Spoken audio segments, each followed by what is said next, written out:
Yo, yo, G, what time is it? It's Cockney cook time.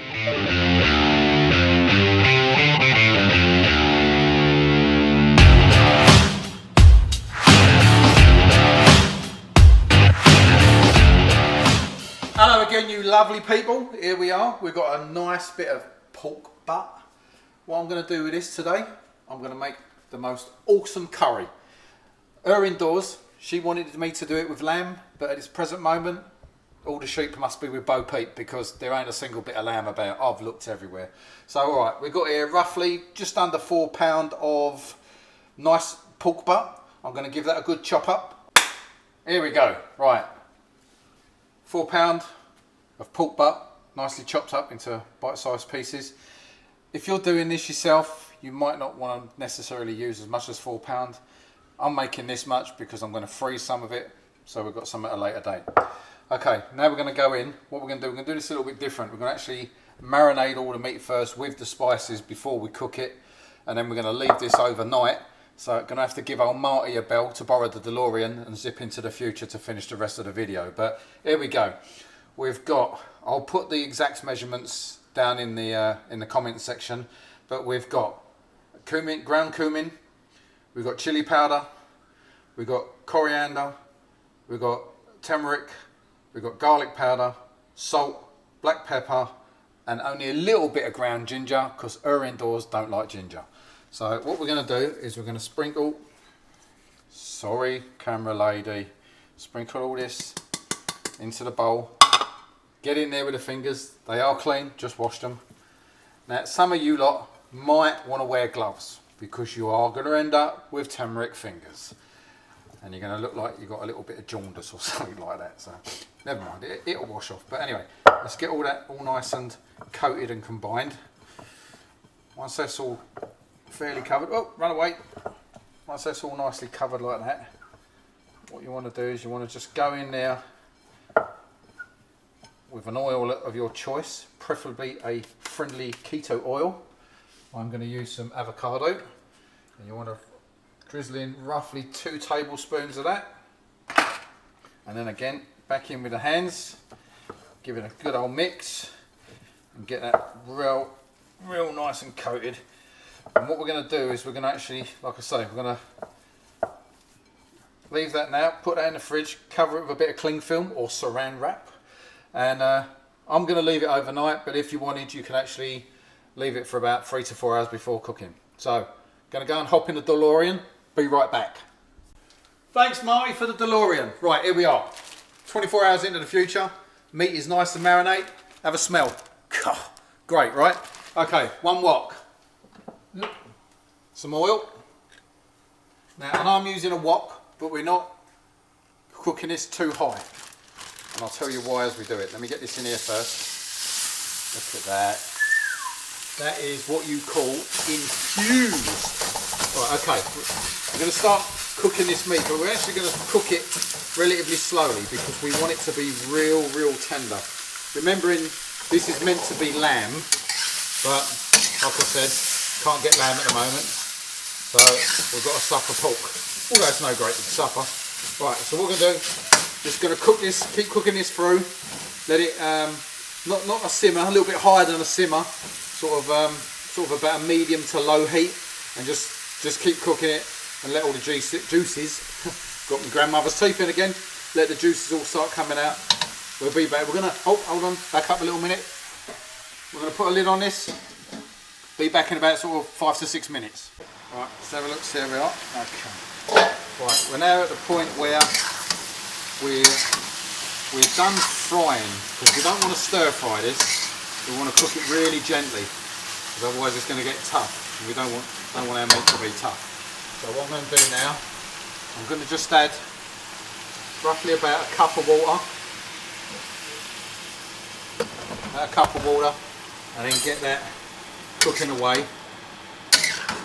I'm going to put the lid back on because, like I say, we've added the water because we want to keep the moisture in there, plus we don't want it to fry. So, okay, I'm going to put the lid back on, keep an eye on it, keep coming back and giving it a little stir. But as that water reduces, it's going to reduce into the meat. So, pop this back on, be back in about another 10-15 minutes. Right, let's have a check of this. Get some of that steam out. Oh, look at that. Bubbling away like a glue. Right, this is what you want. I meant to say, I forgot to say, on the last time, when after you added the water, just bring the temperature up a bit, bring the heat up a bit, to bring that up to a boil. Once it starts boiling, bring it back down and get it to just under a simmer. Right, now we're at this point, so I'm just trying to make a bit of a gap. I want to go in with the onion, and like I said to you, the reason why we wanted the onion so fine is because when we mix this up, it's going to break down and it's going to become more of the sauce than like just actual onion. So get that all mixed up in there.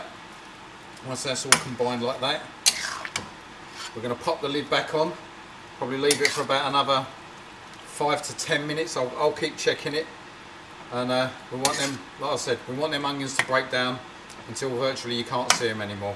We really want this curry to be a nice smooth curry. That's why there's no whole seeds or anything like that, and it's all just ground powders and everything else. So I'm going to pop the lid back on and come back in a minute.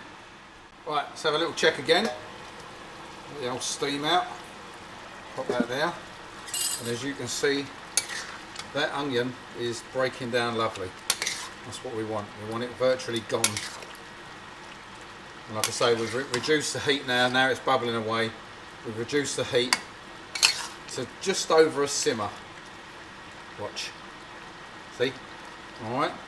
The reason why we're doing that is because if we cook it nice and slowly like that, that meat's going to be so tender, it's just going to literally fall apart. Right, we're at the next stage. Tomatoes. I would have liked to have done whole tomatoes and then just minced them up myself. But unfortunately, I don't go shopping till Thursday, and as you know, it's hump day. So had to suffer with just diced tomatoes. So let me get them folded in, and now we want the tomatoes to do the same as what the onions are doing. We want them to break down to like virtually nothing and just become part of the sauce. So again, I'm going to pop my lid on, keep checking it. I'll be back with you in about 10 minutes or so. Right, I think we're at the last stage now. We're there you go. Just give that one last mixy up. As you can see, that's all broke down into like a paste now. That's pretty much done. So you can enjoy this in many ways. You can have it on some rice. Obviously, for our world, it's going to be cauli rice. If you want to see that, look up in the corner here. I'll put a link to the cauliflower rice that we done the other day with the what did we do it with? That was the Moroccan stew, the Moroccan chicken stew. We done a really nice like a turmeric cauliflower rice, come out beautiful. So you can have it with that.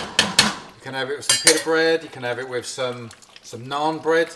If you want me to show you the naan bread or the pita breads, leave a comment in the bottom, and I'll post a video up for that. But for tonight, what we're going to do, just keep an eye on that for a minute. I've got some low carb, because time's getting on. I've got some low carb pita bread here with I think it's flax meal and stuff it's made with. Again, I'll post it down in the comments what it is. But it's like, I think it's like 7 grams of carbs per pita. So let's get this served up. Look at that. Oh. Get that in there. I can see camera lady licking her lips from here. So just to finish that off, garnish with a little sprinkling of green onion. I did want to put a bit of parsley on there, but I don't have any. So there you go, people. A nice pork curry. Here we go. Once again, empty bowl. Nice full tummy. I don't know what to say. It was just out of this world. It reminded me of my Indian down the road back home many years ago, back in old smoky London. But yeah, it was really great. Not too hot. I would have liked it a little bit spicier, but as you know, our indoors don't like the heat. So, but if you did, you could have just had some like red pepper flakes or maybe chop up a chilli or two. I would have liked it over some rice. I think I would have preferred it over some rice, but as I was saying, some cauli rice. So check up in the corner I'll put the link to the cauliflower rice that we done with the Moroccan chicken stew the other day. The pita bread was fine. It was low carb, so it was good. Again, if you want me to show you the pita breads or the naans that we make, the keto friendly ones, leave a comment down in the bottom and I'll get a video posted up for that for you. Just wanted to say, nobody sponsored anything throughout the whole video. All come out of my own little pocket. If you liked it, smash that like button.